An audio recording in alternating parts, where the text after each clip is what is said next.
Now, I appreciate the fact that this event has been put together because, given the number of people who are here, it gives a very good indication as to the level of interest in the subject. The Apollo moon landings.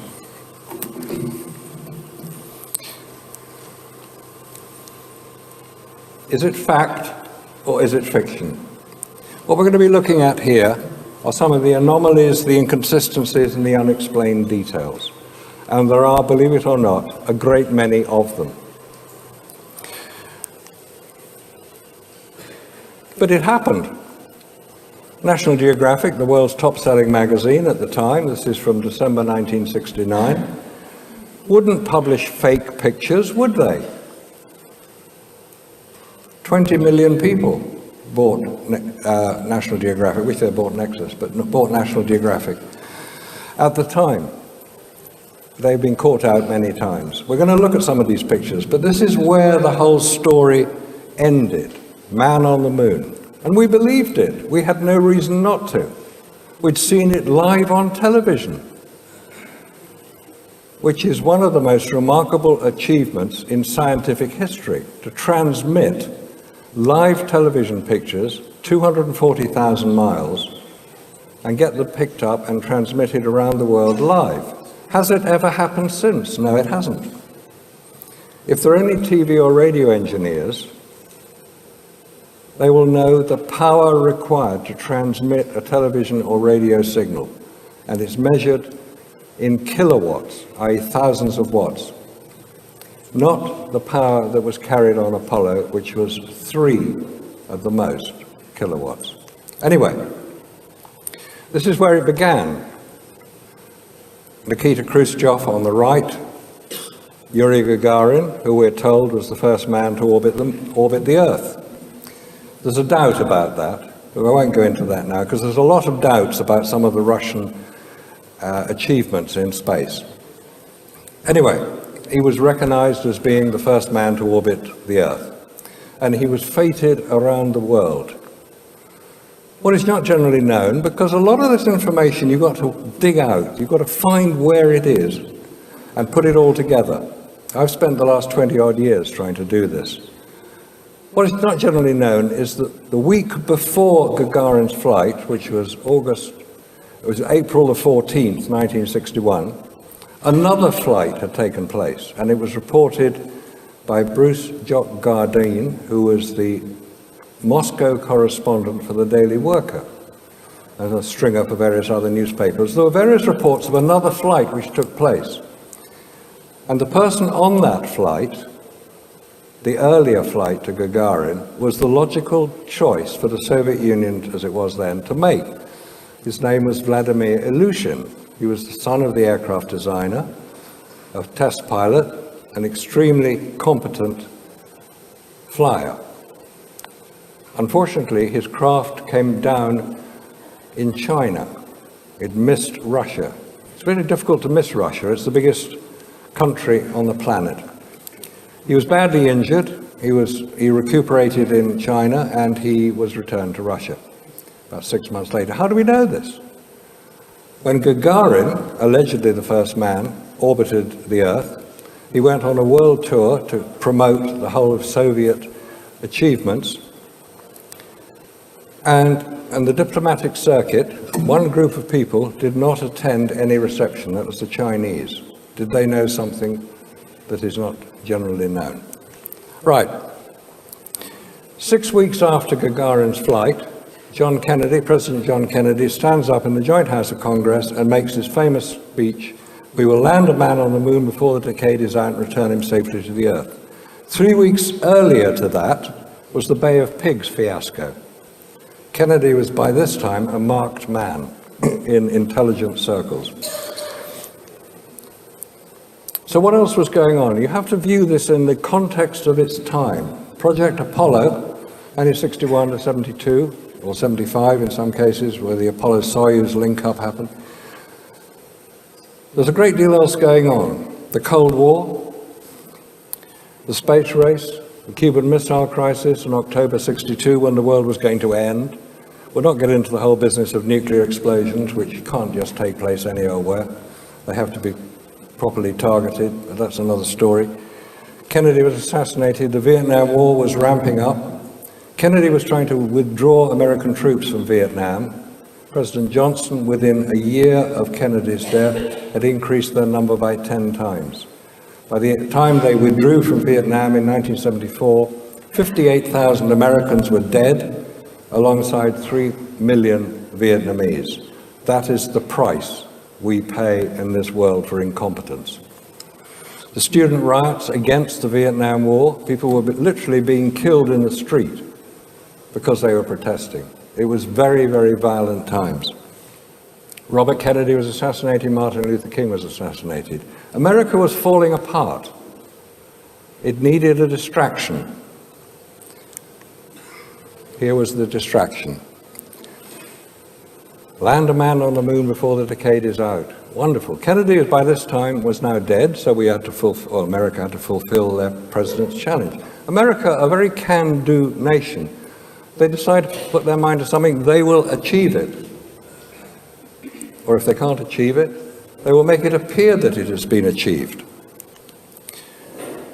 So the American space program started with Mercury, 1 man in space, Gemini, 2 men in space, in low Earth orbit, that's 200 miles up. The Apollo moon landings, Skylab, again, low Earth orbit. The Space Shuttle, low Earth orbit. The International Space Station, it's still up there now, low Earth orbit. The Orion craft, that's Apollo 2.0. We'll come to that later. How many people here have not only heard about, but know where the X-37B craft goes to? Thought not.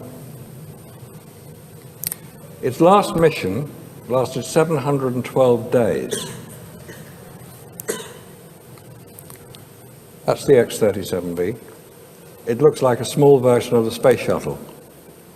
It flies unmanned. Nobody knows where it goes to. Nobody knows who controls it. Nobody really knows who pays for it. Nobody knows what it does.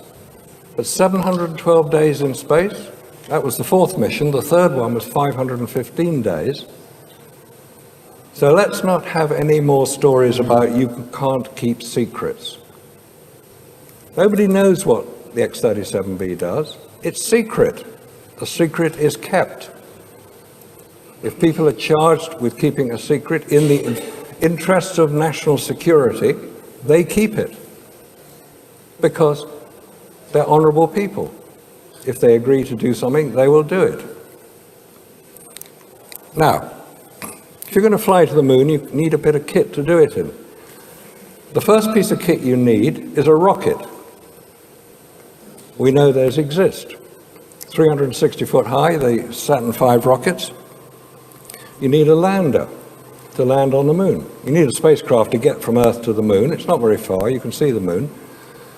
So you need a spacecraft in which you're going to have your own temperature and pressure controlled, because in space there is no pressure and humans can't survive without pressure. You've got to have a lander to get onto the lunar surface, so you've then got to come off the lunar surface again. That was in 1969 all this was happening. We're now in 2018 and they can't do it again. What's going on? Where's the technology? Oh, we lost it. Come on, give us a break. You don't lose technology that works. Did they lose technology that didn't work? The technology that lands man on the moon, 50 years later, we're nowhere near going anywhere near the moon again. It just doesn't add up. In 1927, Charles Lindbergh flew the Atlantic solo for the first time. 50 years later, jumbo jets were crossing the Atlantic on a regular basis. That's progress, that's human progress. In 1969, man lands on the moon. 50 years later, doesn't come anywhere near the place. Here's a bit of a mystery. This is the Gemini 6 craft, just landed. What's this? Wouldn't that have got burnt off if it came back through the atmosphere at searing temperatures? It wasn't carried to the craft by the frogmen who were there to help the astronauts out. It's a bit of a mystery. If you go to the moon, you want to take photographs. This is the camera that was used to take the photographs on the lunar surface, the Hasselblad 500 EL, electric motor drive camera. Top right hand is the picture of the camera, and notice it had on the front of the lens a polarizing filter.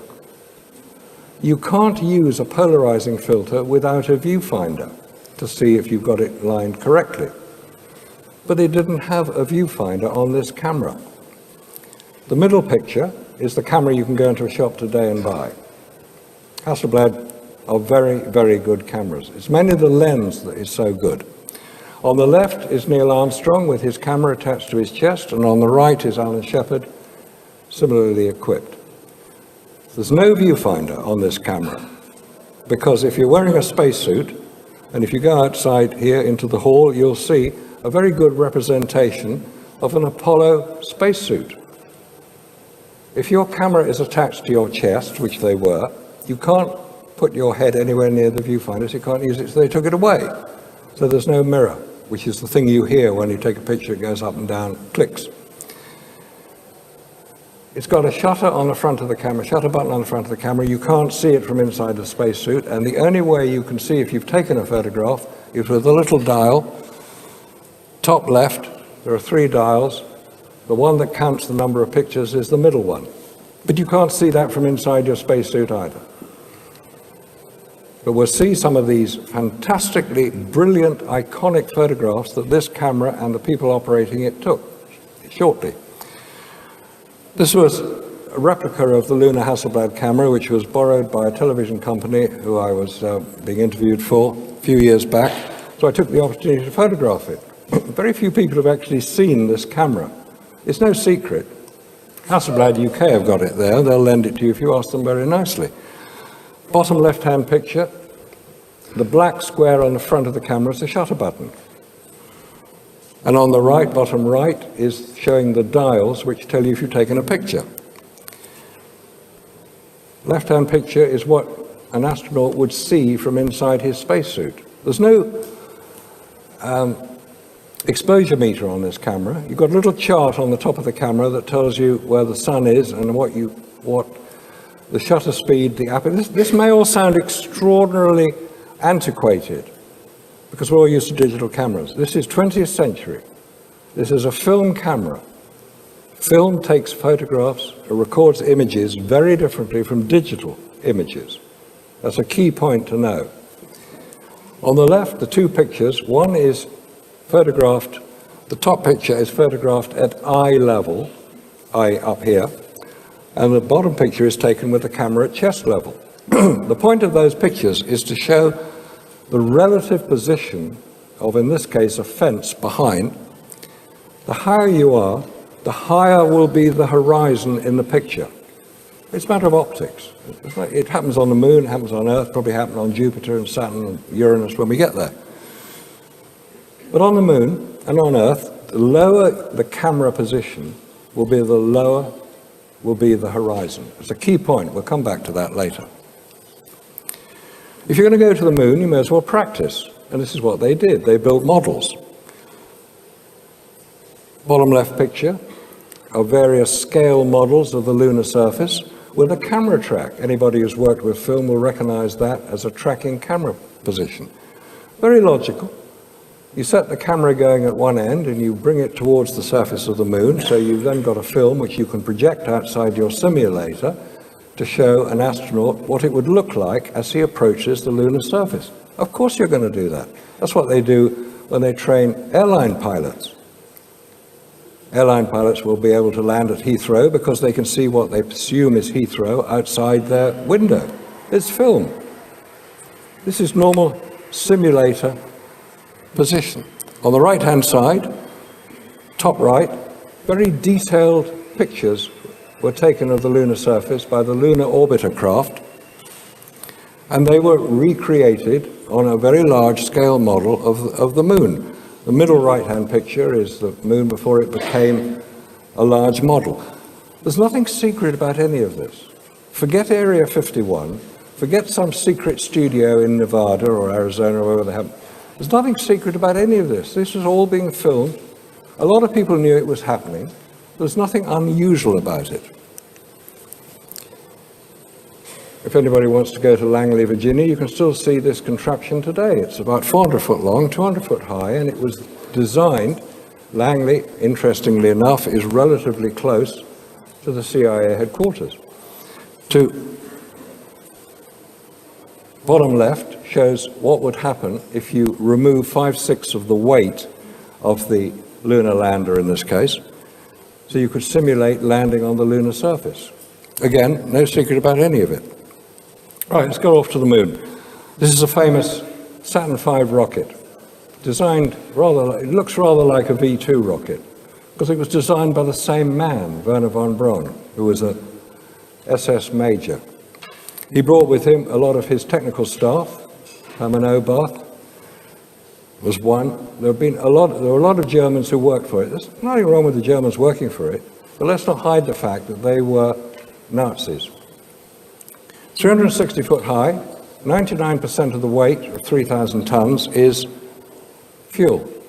At the top of it is the little capsule on which the astronauts sat. They had to be in that capsule, because if the rocket unfortunately exploded on the launch pad or didn't return to Earth correctly, you couldn't then have 3 live astronauts.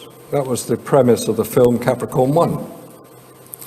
All right, when the rocket clears the tower, and until it splashes back down in the Pacific, there's only one source of information about what is going on. The National Aeronautics and Space Administration, or Never a Straight Answer, or Numerous Anomalies and Scams Abound, or the National Academy of Space Actors. Take your pick. If you're going to go into space, you've got various challenges to overcome. You've got to build the Saturn V rocket. Those existed. Those worked, as far as we know. The key point about the Saturn V rocket is it used, this is technical, it used the F1 engine, so-called, that's just the way it was because there was another engine in it called the J2. The F1 engine was the most powerful rocket engine ever built.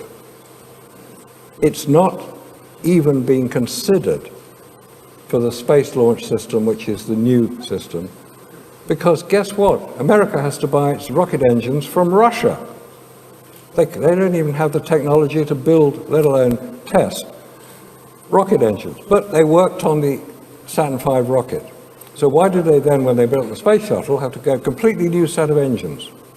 Again, a mystery. It doesn't make sense. Now, if you're going into space, you've got to overcome 3 things: the heat, the radiation, and the vacuum. What is the temperature of space?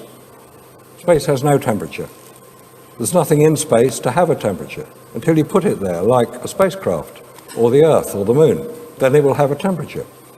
What is the temperature of a spacecraft in space? 250 degrees Fahrenheit, 120 degrees centigrade. Hot. So you've got to keep it cool. How do you do that? Because you can't air condition it.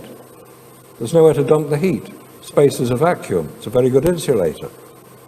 You radiate it away. If you do the calculations, black body radiation, you'll find the temperature inside any spacecraft is too hot for human survival. The vacuum of space means that if you're going to go there, you have to take your own pressure with you, i.e. your spacesuits. Wonderful things, these spacesuits. They protected the astronauts against radiation, against heat and cold, provided them sufficient pressure to operate in. So I thought, well, they're obviously magic suits, these. Could anybody then use the same spacesuit and go into Chernobyl, 3 Mile Island, or Fukushima, and help clear up the mess? So I asked NASA that question. Well, I asked the manufacturers of the spacesuits, a company called Hamilton Standard in Connecticut. I said, could these same spacesuits be used? And they said, you better ask NASA, because we didn't put any radiation protection in the spacesuit. What? There's no radiation protection in the spacesuit, and yet we know space is full of radiation. NASA still haven't replied. Because you'd think it would be a logical thing to do. Right. And the final thing, and the most important thing, is if you've got yourself into space, which is a bit doubtful, going to the moon. I'm not talking about the International Space Station or the Space Shuttle. They were all for real, in my view. If you're going to come back from the moon, you come back at the same speed you left at. And in order to leave Earth's gravity, you have to accelerate to a speed of 25,000 miles an hour. So if you're coming back from the moon, you're being attracted by the Earth's gravity all the way back. If you're coming back, you've got to slow down, because you can't hit the Earth's surface at 25,000 miles an hour, you'll be toast. So you have a heat shield to absorb the frictional loads from hitting the Earth's atmosphere. The Earth's atmosphere starts 60 miles up. So you're coming in 25,000 miles an hour, you hit the Earth's atmosphere at a very slight angle, 6.6 degrees is the official figure, and you then slow down. Hang on a minute, now that doesn't work. What would be the gravitational load on the astronauts in that craft if they were coming back at that speed? 34 G. They'd be dead. The heat shield, which they've now lost the formula for, was used, or something approximating it, was used on the Orion craft. We'll see that later. It didn't work. They've had to go back. Remember the Orion craft? December 2014, it had one test. We're now the summer of 2018. Half the time it took the whole Apollo program to start and complete has been taken up by the Orion program on developing its heat shield.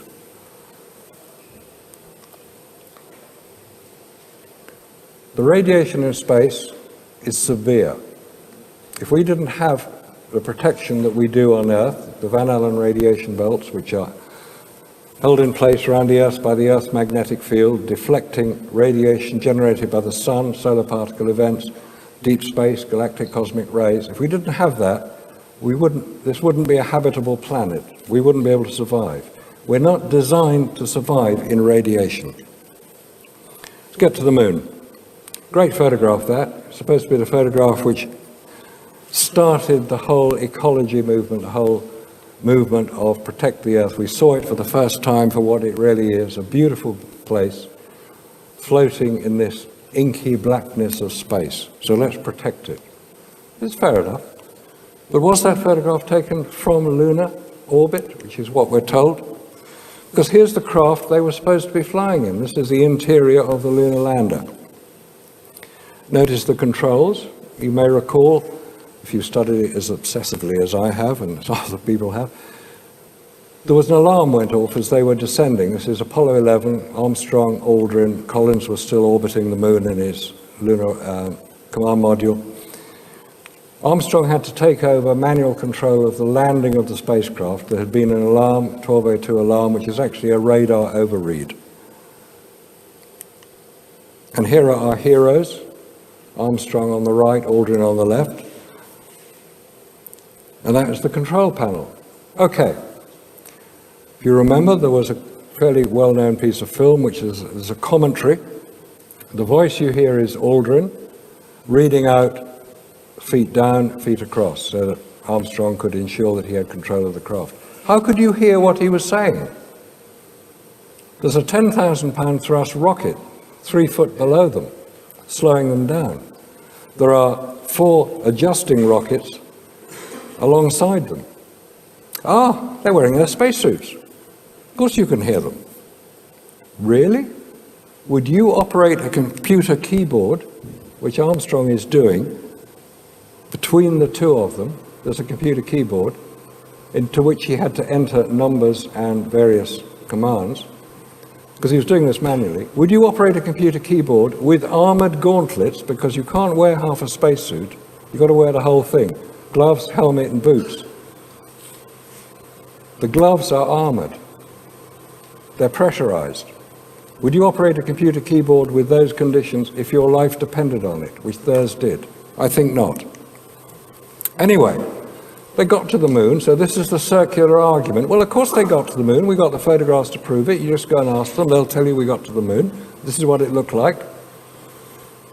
Yeah, right. Anyway, let's have a look at the photographs that they took. This is Armstrong taking the photographs. Don't forget, his camera had no viewfinder. he had to manually set the shutter, the aperture, and focus it. It was a film camera, not a digital camera, and he had no exposure meter. This is a sequence of 8 photographs that were taken. This is Aldrin coming out of the lander.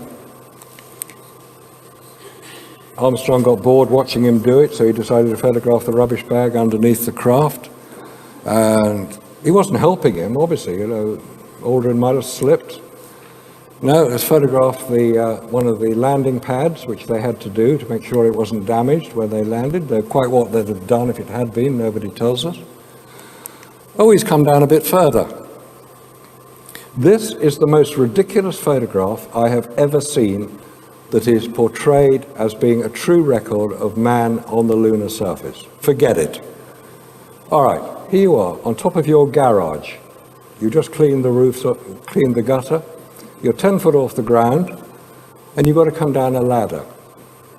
Would you come down a ladder like that, with your right foot not even touching the rung, and your left foot stuck out at a stupid angle, as if you had done this maneuver 100 times before in the simulation exercise, and you showed you've got a great sense of humor, and you can say, look, I can bounce around on the top of this thing as much as you like. This is not a proper photograph. This was taken here on Earth under controlled studio lighting conditions by a professional photographer. Foot not on the rung, left foot hanging out. Where's all the light illuminating him from? They're in shadow at this point. The sun is behind the lunar lander, or the light source, more than likely to be the sun. The ground directly illuminated on the left is not overexposed. And there's a highlight of light on his heel. Come on, guys. This is not on the moon. This is in a simulation studio. Coming down a bit further. Again, you can see where the shadows are coming from, so you can see where the light is. This is in shadow, so where's the light coming from that's illuminating Aldrin? He's lit up like a Christmas tree. Oh, it's light reflected off the lunar surface. Really? It could be Earthshine. Really? Do a bit of basic astronomy. Where would the Earth be if you were actually on the lunar surface? Where would you look to see the Earth? You'd look more or less straight up, because the Earth is more or less straight overhead, which is why when we see a full moon, we're looking straight at it. So when you're on the moon, you look to Earth, you look straight up. It's not Earthshine. The lunar surface has the reflectivity of tarmac. The amount of light hitting it, 8% is reflected. Any photographer will tell you that's not really enough to record on a film if you're going to expose for the directly illuminated surface, which is what we've got here. So this is an artificial light source, which they didn't carry. Hence, it's taken in the studio. His feet are right inside one of the pads, which is very dark, but there are highlights of light on the heel. Where did that highlight come from? It couldn't possibly have come from this special reflective lunar surface, which all the Apollo fanboys keep moaning on about. And if you've read any of the websites which say that people like me need to be hospitalized, you'll see those sort of explanations, which are ridiculous. Clavius.org is one, Brauniag is the other. There are several websites where you can go and read refutation of everything I say. Not everything I say, because they don't refute half of it, actually.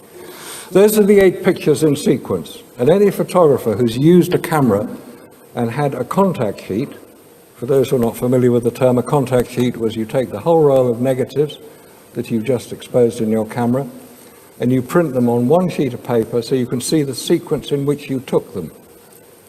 That's what contact sheets were used for. You would then... Sorry? Like that. Sorry. Oh, wow. Sorry about that, guys. I hope you haven't missed much. Come and see me afterwards if you need questions. Dear, oh dear. I'll get the hang of this one day. Right, 8 photographs, contact sheet. This is the sequence they were taken in, and the reason I question it is because they didn't do any bracketing, which is exposure slightly higher, slightly lower. They didn't take duplicate photographs, which is what you'd expect. That's normal photographic practice. If you use a digital camera now, you can take as many photographs as you like, and if you don't like them, you just zip them away. With film camera, they're a permanent record. You can go onto any website. I use the Lunar and Planetary Institute website, and you can see them all in sequence. Then this is the key point. They should, if they're in sequence, you can then read what the photographer was doing as he took the various photographs. And we come now to the footprint on the moon. Oh, wow. Man must have been there to leave a footprint, mustn't he? If you think I'm being a little sarcastic and cynical, you're right, I am. Because we have been fooled by this ridiculous story of man landing on the moon, which was a political event. Nothing to do with science. It was all to do with the military and political. We'll come back to a little bit of that later. Right, footprint on the moon. How did he take this photograph? He had a camera on a chest. Did he take the camera off his chest and point it at his foot?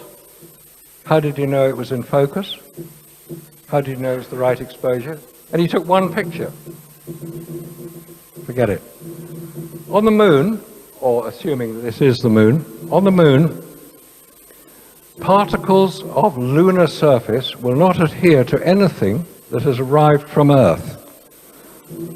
Because this is one of the footpads of the lunar lander.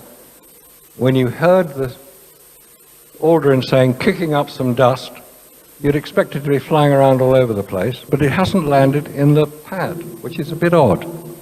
What's going on? This is the only photograph of Neil Armstrong, allegedly, on the lunar surface. Have you seen another one? You see them of Aldrin, you don't see them of Armstrong. This was taken by Aldrin, because they only had one camera they used, which is again odd, because they had one camera each, but they only chose to use one. The point about this picture is look at the flag. Look at the position of the flag. It is virtually below the horizon. The Sea of Tranquility, where they allegedly landed, is supposed to be flat. There are no hills. So the flag is more or less below the horizon level, which indicates a high camera position. And if you look at Armstrong, assuming that is Armstrong and not some actor, you're looking down on him. The camera should have been on chest level, which means you should be looking up. We'll see even more dramatic pictures later. Look at the flag in this picture. It's above the horizon. What's going on? The camera position is different. This is a picture of Aldrin saluting the flag. That's fine. I've got no problem with the American flag being put up on the moon, because they're the guys who allegedly got there. But there's something odd about this picture.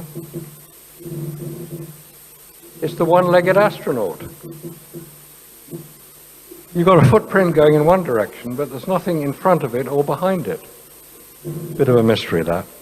Here we have two astronauts, this is Armstrong and Aldrin, on the lunar surface at the same time. That's fine. They're being filmed from what's called the data acquisition camera, which is a cine camera mounted in the window, taking one frame per second, the whole time they were on the lunar surface. But the point about this picture is not so much that there are two of them, there's one we'll come to later, which is not okay, is the sun angle and their shadow lengths. They're both men of about 6 foot. They should have the same length shadow cast by the sun. It's not. One shadow is much longer than the other. Why? It's not going to be a separate light source. It's just a bit of a mystery. The ground is quite level at this point. There are no major hills. We saw it in the earlier picture here. The ground is quite level. So the argument that, well, if you photograph it on the uneven ground, of course it will show up. Now, the angles there are 25 degrees and 35 degrees, but when they landed At this time, we're told the angle the sun was above the horizon was 13 degrees. So we got all these anomalies and unexplained details that are part of the whole Apollo story. Now here's a good one. Top left picture is the flag that we just seen. The bottom right picture, the bigger picture, shows the same flag in a film. This is a screen grab from one of NASA's official films about the Apollo 11 landing. You can see at the bottom, it's on YouTube now. But look at the flag position. It's completely different. That little white spot, a little white stick behind the flag is the TV camera tripod or unipod. They didn't touch the flag after they put it in position. Oh, by the way, there's no waving flags on the moon. They didn't leave any hangar doors open. They weren't that stupid. There are no stars in the photographs because the film used was not sufficiently sensitive enough to record directly illuminated surface and the stars, which are relatively faint. But there are stars in the sky. They just chose not to photograph them. And Stanley Kubrick had very little to do with it. So how did the flag position change? Memo to set dresser. Remember your previous set. On all film is usually information about the film. When it was shot, the subject matter, the cameraman, and on all the Apollo films, you get this little chart showing who was involved. But look at the date, top of the screen. These are two from the Apollo 11 series.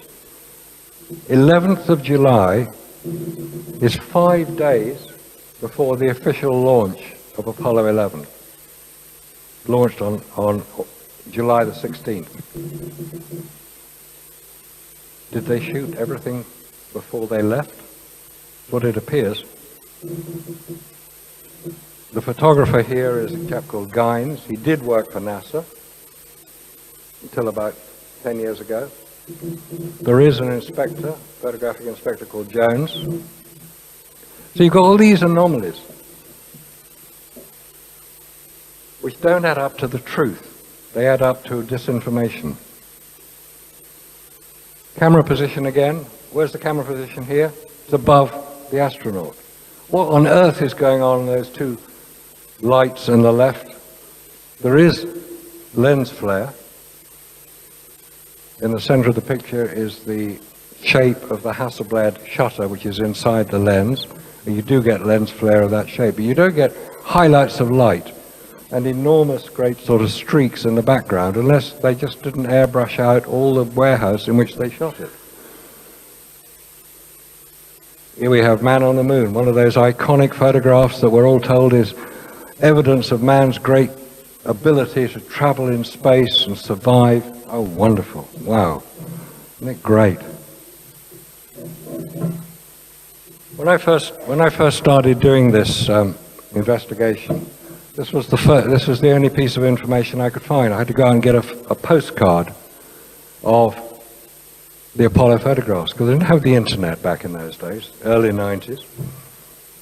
And this is the one that I was able to convince Jeremy Clarkson that we didn't land on the moon, which he was very pleased to hear, because he doesn't like America.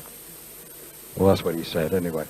But notice that the picture on the right is the official, tidied up, enhanced version of the alleged true picture. I added a bit of black at the top. Not very well, but they've added it on, as if people weren't going to notice these things. Here we have another picture, a couple of pictures from Apollo 11. We'll move on to the next other Apollo craft in a minute. But this is just one of those, again, weird images that we're expected to believe until you start looking at it in enough detail to ask the question, how did they take this photograph? They're quite close to the lunar lander. They've got the Earth, which is more or less overhead. How did they take it? Did they take the camera off their chest and point it up in the sky and hope they get it in the right place? Well, they only took 2 pictures, slightly different positions. No. They'd had to have leaned over so far backwards, if the camera was on their chest, they'd fall over. It makes no sense. And we're being asked to believe this nonsense. We're being asked to believe that man's landed on the moon and taken all these wonderful iconic photographs with a camera that had no viewfinder, no exposure meter, manual control of all the operations, using armored gauntlets. Would you take your wedding photographs under those conditions? No, of course you wouldn't. You'd expect to get a decent result. Here are our heroes. This is taken from, I put them in this format because they're taken from a book bought at the Kennedy Space Center. And the top photograph says, astronaut Edwin Aldrin inside the lunar module after his moonwalk. If you go onto the websites where you can see all the photographs, you'll find that this was not taken after his moonwalk. It was taken just after he allegedly left Earth. You can find it. The photograph below is Neil Armstrong as he rested in the lunar module after his moonwalk. Possibly he did. One of those simulation exercises, because if you look in his eyes, you will see a highlight of light. Armstrong on the right, Aldrin on the left. There's a highlight of light in his eye, which is a giveaway indicator of a flash gun being used. Look at any celebrity photograph. Most photographers will be taking pictures with flash guns to provide enough illumination so that you can see what you're looking at. If you look at the eyes, you'll see a little highlight of light in the eyes. It's the telltale giveaway. But they didn't have any flash guns in Apollo, in the Apollo craft. And as somebody pointed out, rather inexpertly, well, it couldn't be a flash gun because there's no red eye. Oh, come on.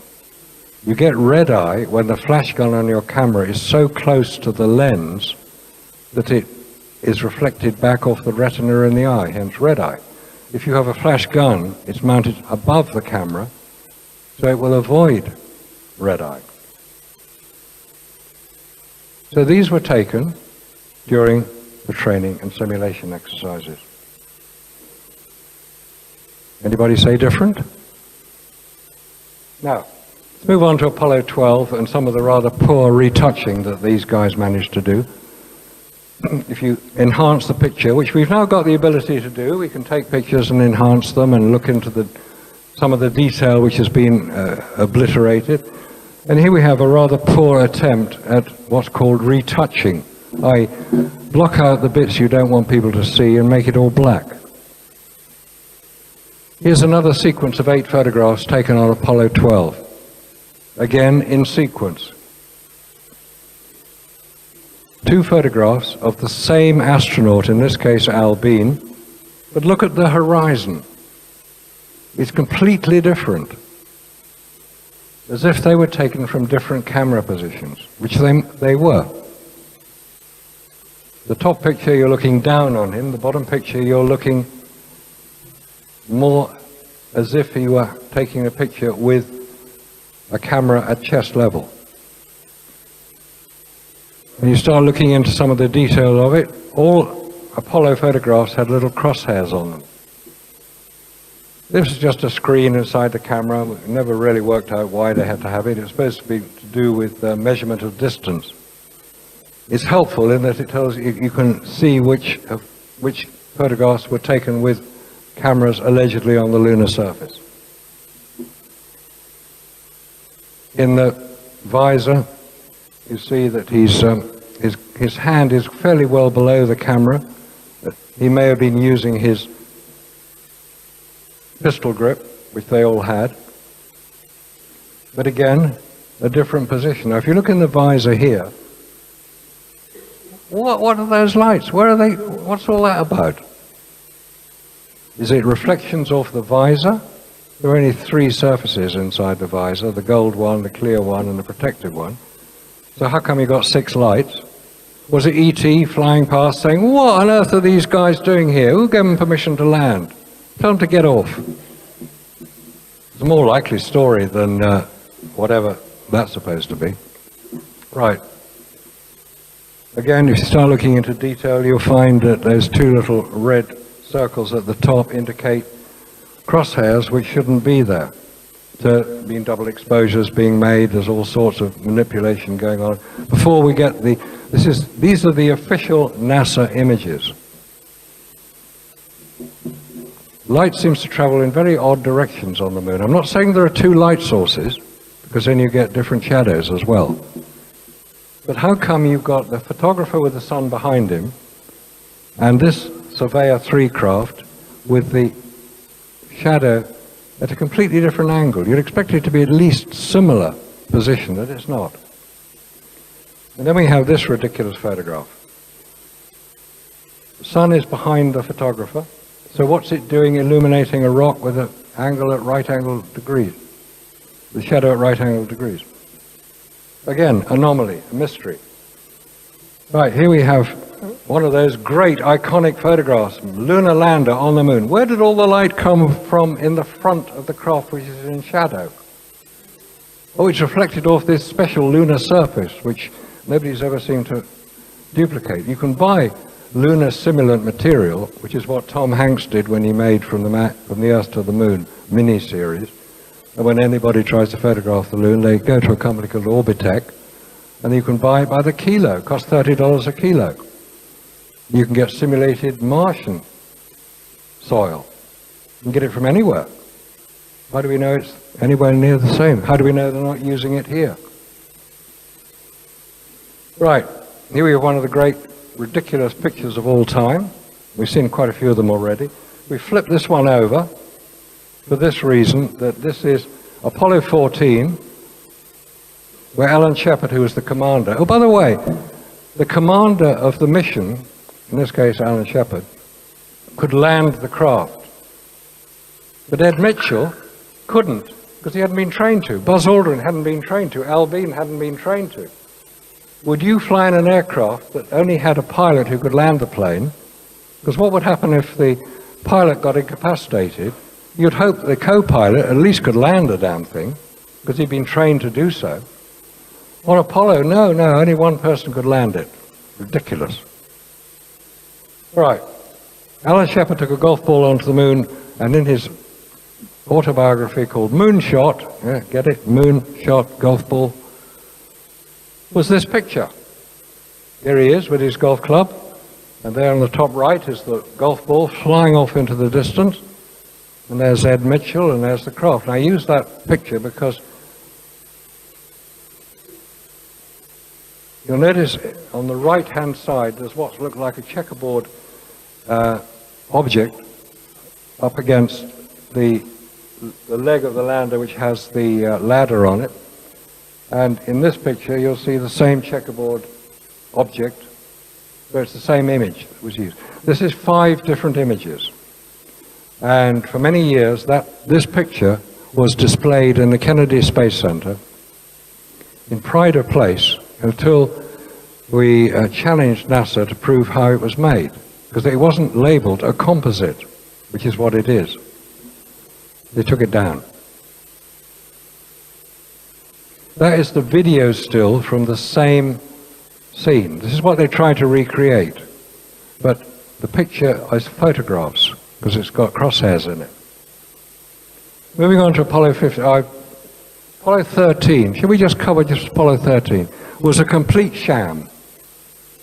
The evidence would indicate that the craft came down in the Atlantic, because one day after the official launch of Apollo 13, you know, the one that, big excitement, because it was going to go to the moon, swing around the back and come back, and they didn't have enough oxygen, and were they going to survive, and we were all on tenterhooks, and we were praying, and all the rest of it.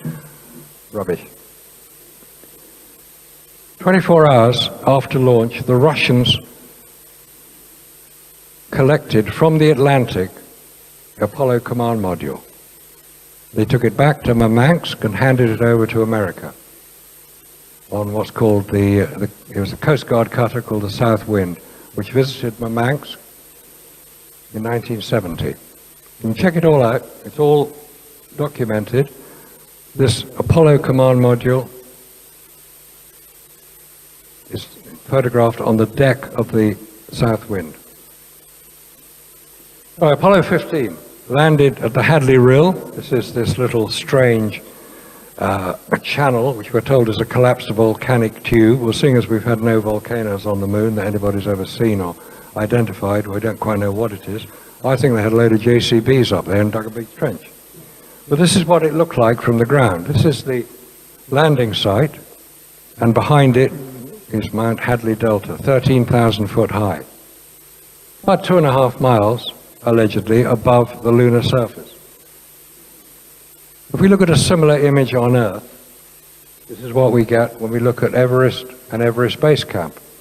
Everest Base Camp, 19,000 foot, Everest, 29,000 foot, about 10,000 foot, 2 miles above base camp. That's what you'd expect to see. Not this little hump. And look at the very distinct difference between the foreground, from just behind the lander, and the background, which has no detail at all. This is the best cameras you can buy. You would expect to get more detail. They're using front screen projection, which is the link with Stanley Kubrick, because he used it in the film 2001: A Space Odyssey for the Dawn of Man sequence at the beginning of the film. And another weird picture. I've double-checked these numbers. This is from the same roll of film that these two images are taken. Dave Scott, photographed by Jim Irwin. And the right-hand picture, Jim Irwin, photographed by Dave Scott. But Jim Irwin hasn't got a camera. Has Dave Scott got it? Did he give it to him? How did those two pictures get taken? Again, anomaly between the official record and the reality of an investigation. Where's the flag? Flag was always the first thing to be planted. It's in the top picture, it's not in the bottom picture. And where did they put the lunar rover? We're told it was on the right-hand side of the craft. So what's it doing on the left with no tracks? This is the Apollo 17 landing site. They landed more or less in the middle of this Taurus Littrow Valley, which is a reasonable place to land, a bit dangerous possibly, but they managed to land. It's about 5 miles across, so there's plenty of room. But look at the length of the shadows. The sun is quite low below the horizon. It's a normal choice of the Apollo landers. They wanted to land in good shadow definition places. But where are the shadows in the background? And if you look at an equivalent photograph from Apollo 11, you get the terminator. It's the difference between dark and light. On Earth, we call it dusk. On the moon, it's fairly clear cut. It's a termination between sunlight and darkness on a circular body. So is what would happen. So where is it on Apollo 17? Any astronomer here can tell me. I'd love to know, because I've never got an answer to that one. Oh, love this. Apollo 17, Jack Schmitt, Harrison Schmitt, used to be US Senator, he should know better. Taken by Gene Cernan. Right, you've got your mate, you've got the US flag, and in this case you've got Earth. Try to recreate that here on Earth. Use anybody you like, stick a flag in the ground, and try to get the moon in at the same time, with the flag pointing at the moon. It's very difficult. I've tried it. It's almost impossible to do it, and to expose it correctly with no viewfinder. Don't forget, you've got no viewfinder on this. You can't see where your camera is pointing, let alone what's in the right position. So we're expected to believe that these photographs were taken on the lunar surface by the named astronauts using the designated equipment. I don't think so. Moving on to the ground on Apollo 17. In that photograph is the lunar lander. We'll come back to it in a minute. Enhancing the background gives an indication of something going on. An indication that possibly this is the artifact of front screen projection. What we've got here on this screen here, this is back screen projection. The projector is behind the screen, so it's back projection. Front projection is when the image is reflected off the screen. It was used in films. It was used in film 2001: A Space Odyssey by Stanley Kubrick. He was one of the first filmmakers to use it because it's a very efficient way of incorporating an outdoor scene, which he did for The Dawn of Man, which were photographs taken in Africa, projected onto a screen, so actors could then do their bit in front of it and not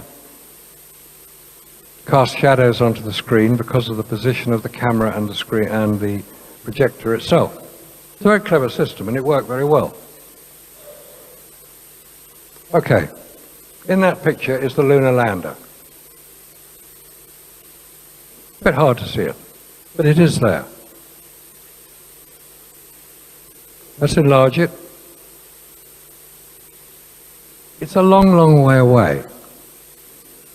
Maybe about 3 miles away from the camera position.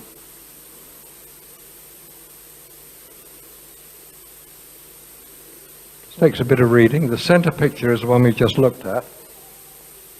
The top picture and the bottom picture show the same features, A, C, A, B, D, E, the same features in the same relative positions. But the lunar lander is not in the same relative position. An anomaly, an unexplained detail, something which shouldn't actually happen. And the lunar lander jumps around all over the place. On the left, B, D, and E are the same features in the two photographs. Little crater, little hill, the angle of the hill. On the right, on the top picture on the right-hand side is the lunar lander, and the bottom picture on the left-hand side is the same lunar lander. It's not supposed to have moved once it had landed, assuming it did, and the set dressers didn't get it right. It's not in this picture on the bottom, but it is in the picture at the top. You'd think it would be in all pictures taken with a similar background, but you don't. And then the lunar rover. Oh, magic vehicle, this one. $60 million it cost. It could travel, we're told, 20 miles on the lunar surface on one battery pack. Batteries? We can hardly do that today. The Tesla goes a little bit further. But where are the wheel tracks? Plenty of footprints. The thing weighs on the moon about 70 pounds. On Earth, 460 pounds.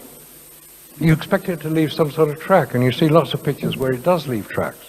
But on this occasion, it doesn't. Is it a model? That's more likely to be the case. You can take a close-up of it, but you don't want to move it too much because it would leave tracks, but it hasn't left them. There's a chap in the seat driving it here. Again, unexplained detail. Then you look at the photograph showing these famous wheel tracks, and you see this is the same roll of film as this picture, AS17134. There's a herringbone track in that one, and a straight line in that one. The continuity's been taken different.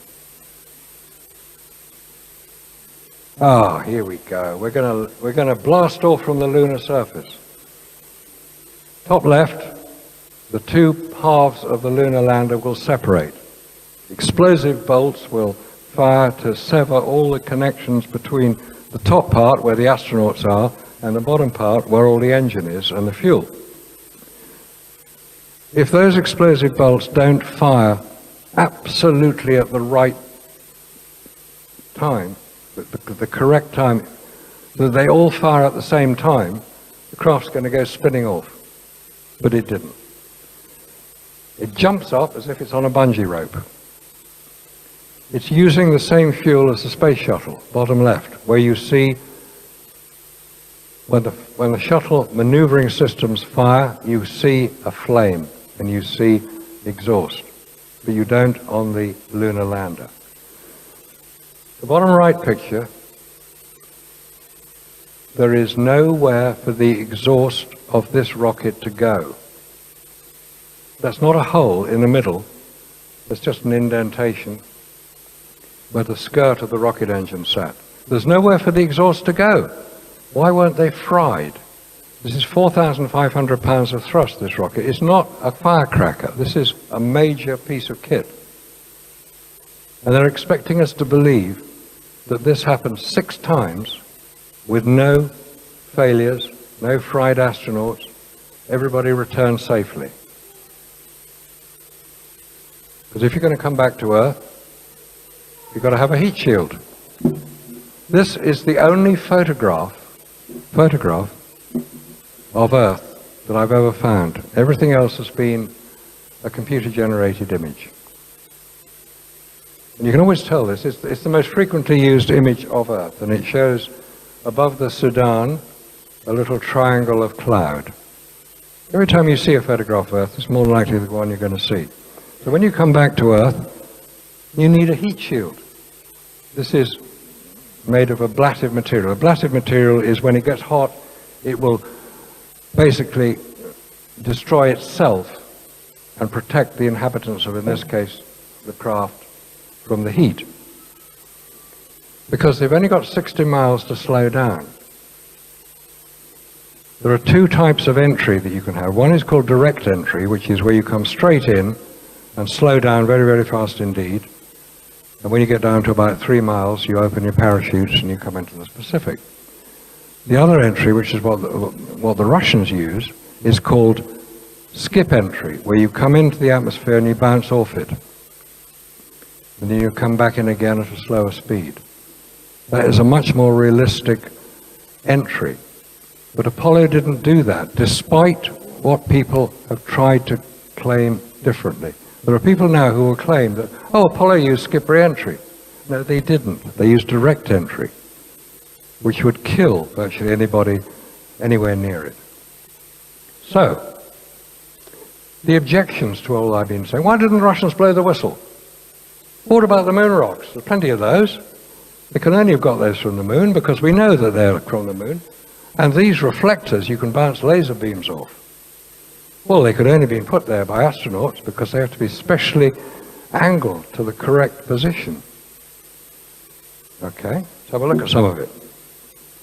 The Russians. How many people here use Russian natural gas? Probably not that many because we don't import that much of it into Britain.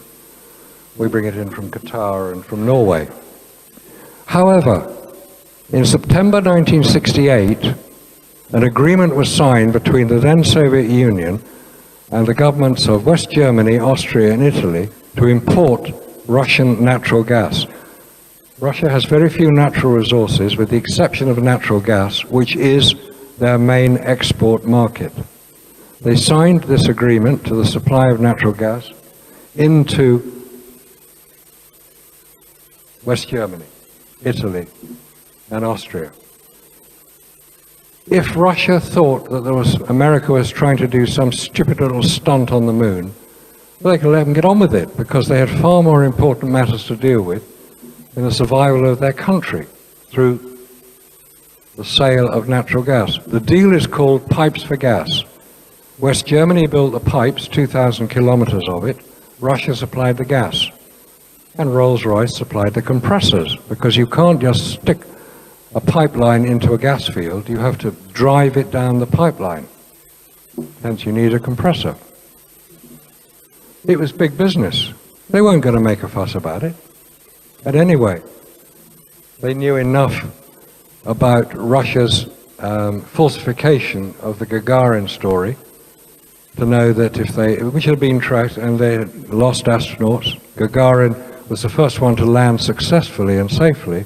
There'd been at least 3, if not 4 others before him, which had been recorded by 2 Italian brothers in Turin who were listening in to the Russian transmissions from their spacecraft. So they knew what was going on. The Americans knew what was going on. The Russians knew the Americans knew what was going on. So it's a matter of political stalemate. The new pipeline is being built across the Baltic. It's called Nord Stream 2. So forget the Russians. They're not going to blow the whistle on anybody. But what about the rocks? Well, we've got this piece of rock here. I've got a piece of rock here. That's a piece of moon rock. Rather nice. It's called breccia. It's combination of different material. How do you know it's a piece of moon rock? Because I say so. How do you know it isn't a piece of moon rock? Well, you could analyze it. It's a piece of moon rock. Anybody from NASA here would probably come and arrest me because I'm not supposed to have a piece of moon rock.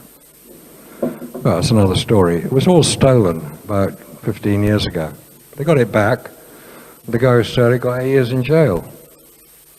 Right, here's a piece of moon rock that was in the Rijksmuseum in Holland, and it was part of their space display. When the Rijksmuseum was being renovated about 5 or 6 years ago, they decided that they would examine this piece of moon rock, the geologists in Leiden University in Holland. And guess what? It was a piece of wood. Petrified wood. He was really scared. Treasured piece at the Dutch National Museum, a supposed moon rock from the first manned lunar landing, is nothing more than petrified wood, curators say. When NASA were asked to explain it, they said, we don't have enough information. It may well be that this particular moon rock, which is quite large, it's about the size of this piece of moon rock here, this isn't the same piece.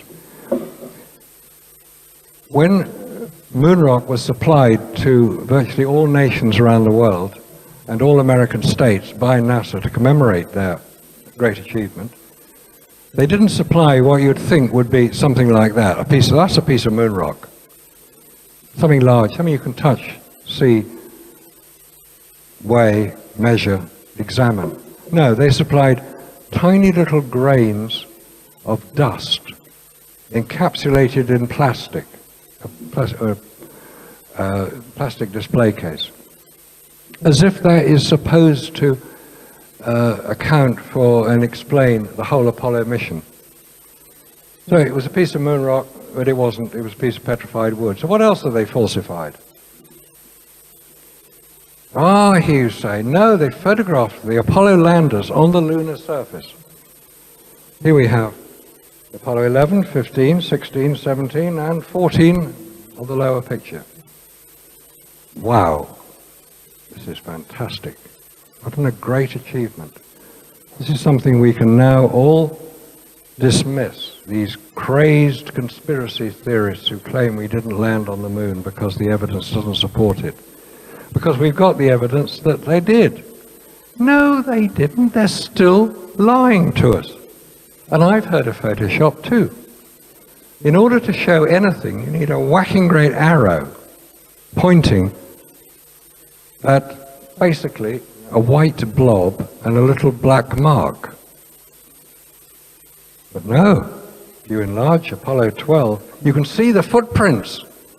You can see the astronauts' footprints on the lunar surface. How wonderful is that? Oh dear, they still think we're stupid. How come the footprints are as wide as the lander?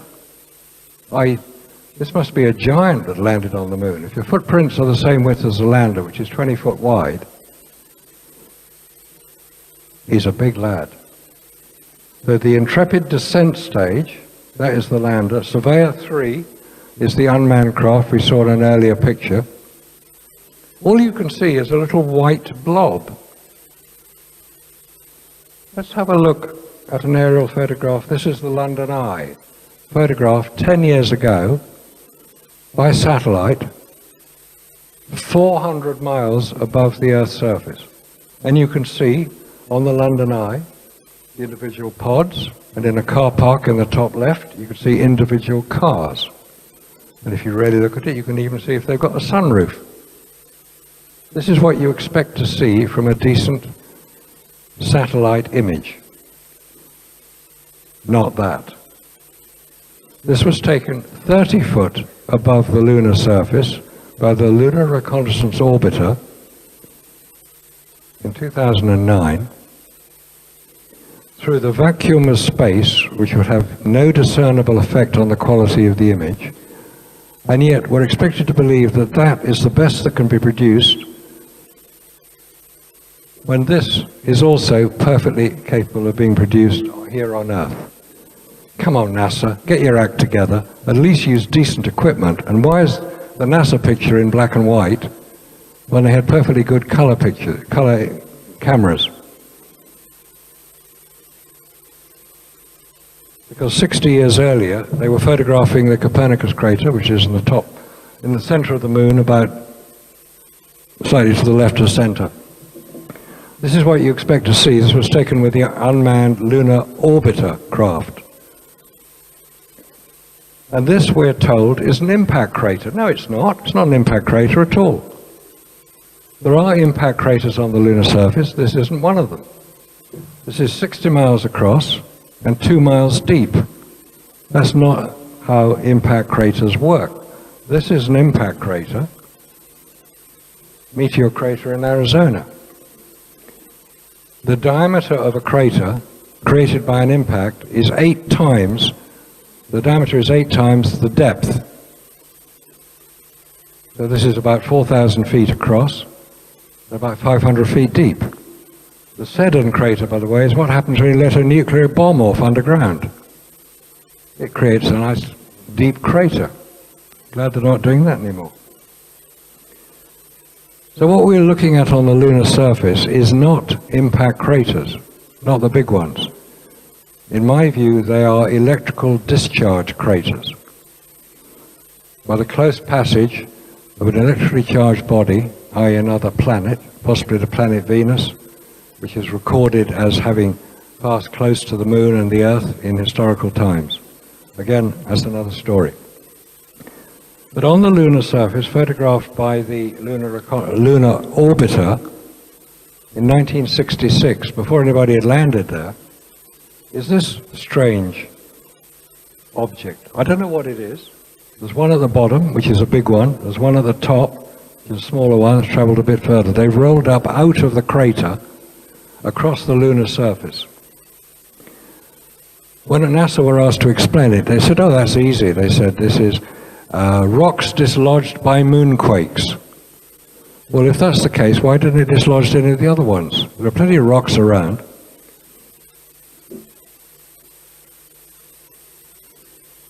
That previous photograph, this photograph here is the only photograph I'd ever found of this image until this one appeared, which appears to indicate the same object.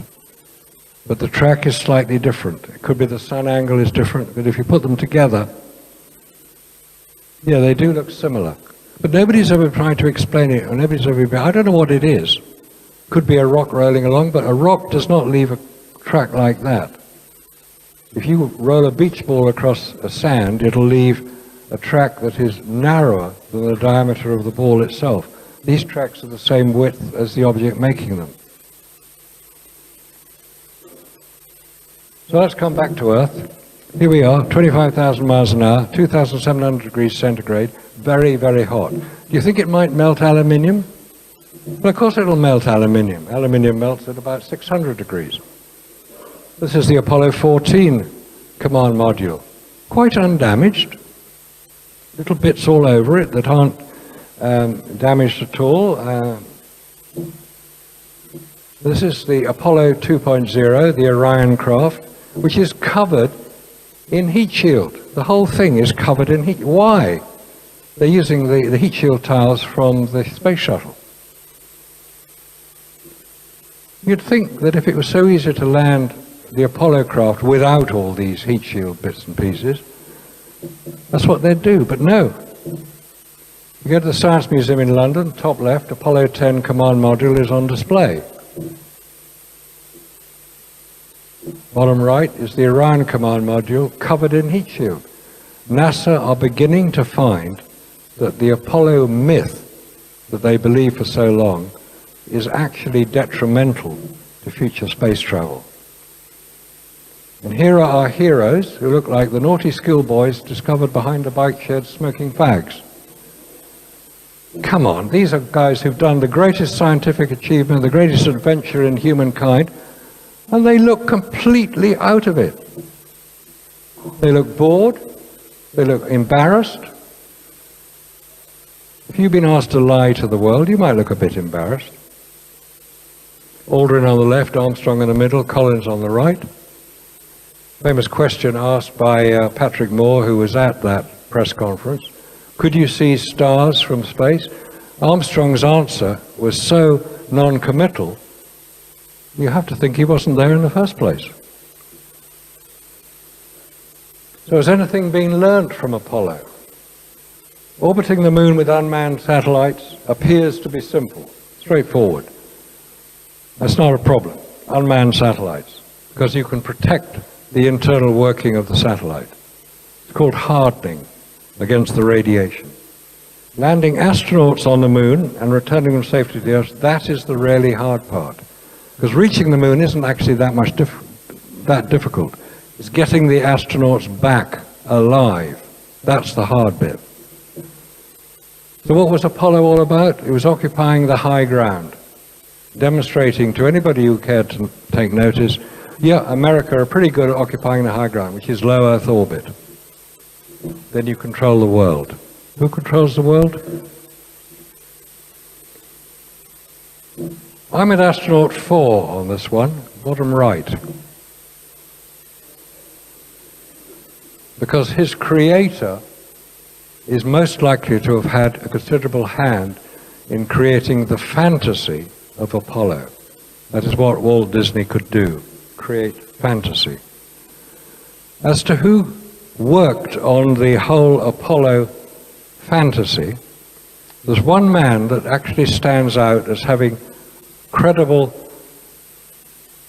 achievement behind him in exactly the type of activities which would be required to produce the Apollo images.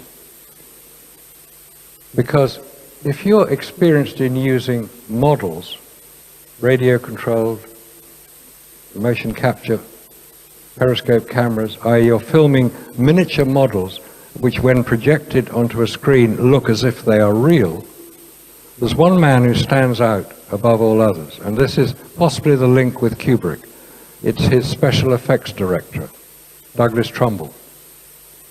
He did the special effects on 2001, he did the special effects on Back to the Future, on Close Encounters of the Third Kind. If you look, he's still alive, I believe. He's still working. He's trying to spot UFOs using advanced camera equipment, so he's on the right track. But he's a man who had enormous expertise. If anybody's interested in looking in detail at the evidence for the fakery behind it, there is a film called Make Believe, Smoke and Mirrors, which is a 2.5-hour film, incredibly technically advanced, explaining how the whole thing was done. There's one problem. You can't hear the commentary because the author of the film wanted to maintain his anonymity. We don't know who it was who did it. Somebody has taken that film, split it into parts, put a commentary on it, or put subtitles on it, which do match the original commentary. And one of the people identified is Douglas Trumbull. So if anybody's interested in how it was done, that was how it was done.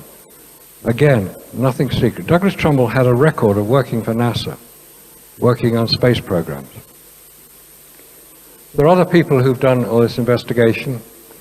I'm just one person who happens to be sufficiently interested in it to have spent the last 25 odd years looking into this whole story of Apollo, because I find it fascinating how so many people can be manipulated to believe something which, when you get the evidence together, is quite evidently fake. It's called, it's basically making enough people believe so. It's easier to fool people than it is to persuade them that they have been fooled, as Mark Twain is alleged to have said. There are other people who made similar sort of comments. In many cases, as we've all discovered through the UFO experience, we can be manipulated into believing things, i.e. that UFOs don't exist. We can be manipulated into believing that man has landed on the moon, because it is to the advantage of groups of people, in this case the military-industrial complex, who get the money for doing all these defense spending. But there are people who've worked on this. David Percy and Mary Bennett for their book Dark Moon. It's probably the definitive book on the subject, as is their DVD, What Happened on the Moon. Jack White, if you go to the Owlis website, you'll see all his work there. The photo analyst, he's passed away now. Bill Casing, Ralph Renee. Maybe NASA are just waiting for everybody to die off, because Ralph Renee and Bill Casing are both dead. Gerhard Wiedniewski for his book One Small Step. And anybody who really wants to get up to date, who like YouTube binges, look at Jarrah White's work on moonfaker.com, because you can tell from the name of the website where he's coming from. But you should also give credit to NASA. They have at least put all their information up online. But there are people around the world who are working on this. I know people from 10 different countries, from New Zealand and Australia to America to Germany to Thailand to France to Britain to Russia. You've got all these people all working together. They come up with little good bits of information. There's a very good guy in Canada called Scott Henderson who spent a long time looking in detail at many of the photographs, and he's identified so much new information because people are coming to it for the first time and looking at it and saying, I don't believe I've been fooled for this long. And they're starting to look at it and saying, yeah, that's not right. That's not right. How can you explain it? And NASA will not address this. NASA will not respond. They use their fanboys to have a go. Oh, people say rude things about me, and people say rude things about other people. Occasionally I get things wrong. That illustration at the beginning of the National Geographic, I said it was from December 1968. And I was jumped on. How can you be so stupid? Of course it wasn't 1968. No, I made a mistake. It was there in front of me. I'm human. I'm not an alien. I want to see the truth because we now have the president's dilemma. G.W. Bush said, we're going to go back to the moon and maybe onto Mars. Obama says, forget the moon, let's go to Mars. Trump says, forget Mars, let's just go back to the moon. A week after he said that, NASA said, we can't go to the moon, we're going to cancel it. Now, whatever one thinks of Trump, he has a very short tolerance of incompetence. He's likely to call out NASA. Or say, well, explain how you did it so easily 50 years ago and why you can't do it today, because that is the case. They can't do it today. That is not the way it worked. So I would claim that the Apollo record that we have been fed is primarily fictional, designed to mislead us to believing the superiority of American technology. Now, American technology is very good, there's no doubt about that, but not in this case. The real leaders of space technology are the Russians. They supply all the rocket engines for all the American rocket launches. They also fly everybody up to the International Space Station on the Soyuz rockets. America can't do it, Britain can't do it, France can't do it, China can't do it. The Russians are well ahead. They've had the last laugh, and they will expose this fiction by gradually demonstrating the inability of humans to travel beyond the radiation of space. So until that happens, we just have to keep watching the skies, hoping the ET is going to come back and say, okay, this is how you do it. It's a matter of manipulation of space-time. If anybody has heard of white powder gold, you'll know that white powder gold is one of the ways it's used to manipulate space-time. It's also a superconductor. It's worth looking into that.